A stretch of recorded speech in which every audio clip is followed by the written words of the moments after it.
Good morning dear students, welcome again to this YouTube channel.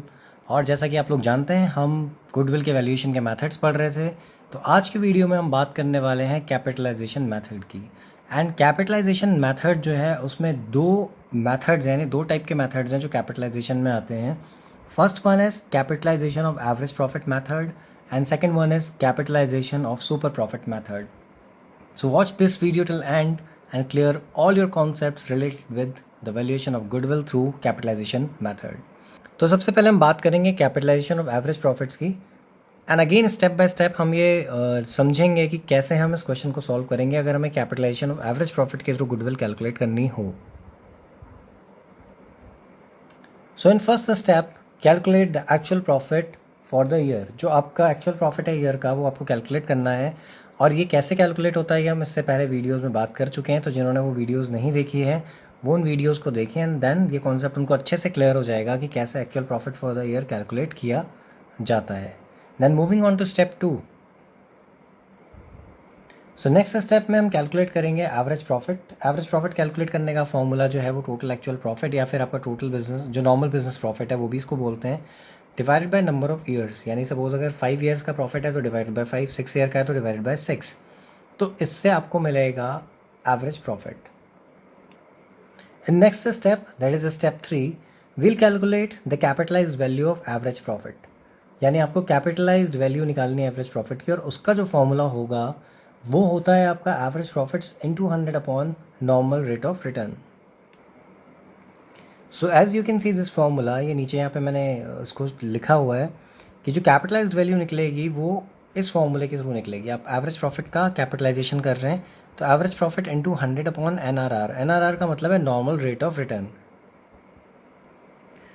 And fourth step will be calculating capital employed. Capital employed कैसे करनी है हमें calculate, ये हम इससे पहले वाले वीडियो में भी पढ़ चुके हैं और फर्स्ट वीडियो में भी हमने बात करी थी कैपिटल एम्प्लॉयड की।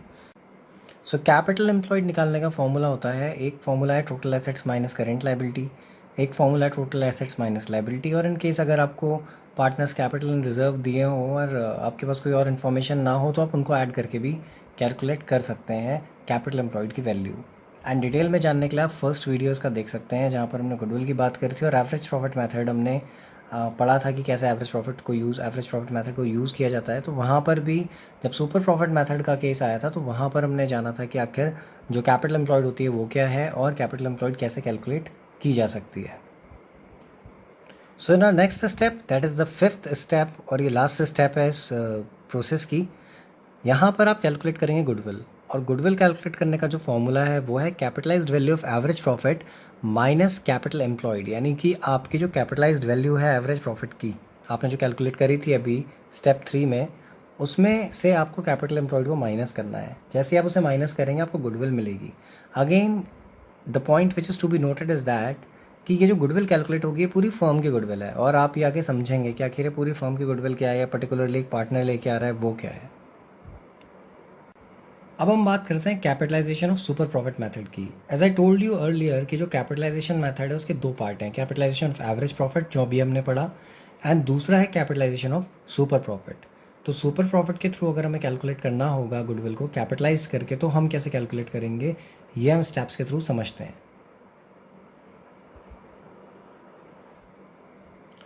सो in the first step will be calculating the actual profit of the year. अब अगेन क्योंकि यहाँ सुपर प्रॉफिट की बात हुई है तो हमें सुपर प्रॉफिट कैलकुलेट करना होगा। सुपर प्रॉफिट कैलकुलेट करने का मतलब है कि सारी स्टेप जो सुपर प्रॉफिट कैलकुलेट करने के लिए यूज़ होती हैं वो स्टेप्स आप यहाँ पे यूज़ करेंगे।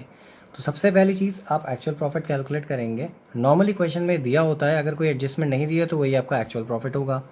इन केस अगर आपको एडजस्टमेंट्स दी हैं तो जो हमने फर्स्ट वीडियो में बात करी थी मैथड्स को पढ़ते वक्त जब हमने एवरेज प्रॉफिट मेथड पढ़ा था तो वहाँ पे मैंने आपको एक्चुअल प्रॉफिट कैलकुलेट करने के लिए फॉर्मूला बताया था, वो फॉर्मूला यहाँ यूज़ होगा और तब आप actual profit of the year calculate कर पाएंगे। In second step you are suppose to calculate the capital employed, तो आप यहाँ पे कैपिटल एम्प्लॉयड को कैलकुलेट करेंगे।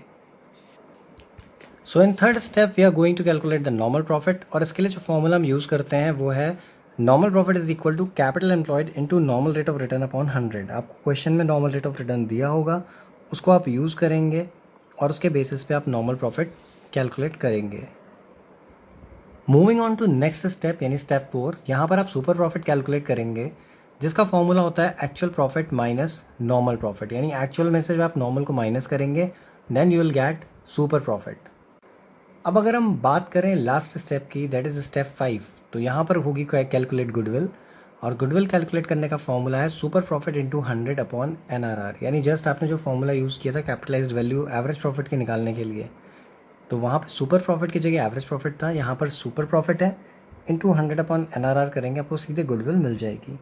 जबकि कैपिटलाइजेशन ऑफ एवरेज प्रॉफिट में इस स्टेप के बाद भी आपको कैपिटल एम्प्लॉयड माइनस करनी पड़ी थी, लेकिन अगर सुपर प्रॉफिट की बात करी जाए तो इसी स्टेप में आपको गुडविल मिल जाएगी। आई होप ये कॉन्सेप्ट आपको अच्छे से समझ में आया होगा, ये मेथड्स आपको समझ में आए होंगे। वीडियो को लाइक करिए, चैनल को सब्सक्राइब करिए, अपने फ्रेंड्स के साथ शेयर करिए वीडियो को। Thanks for watching the video.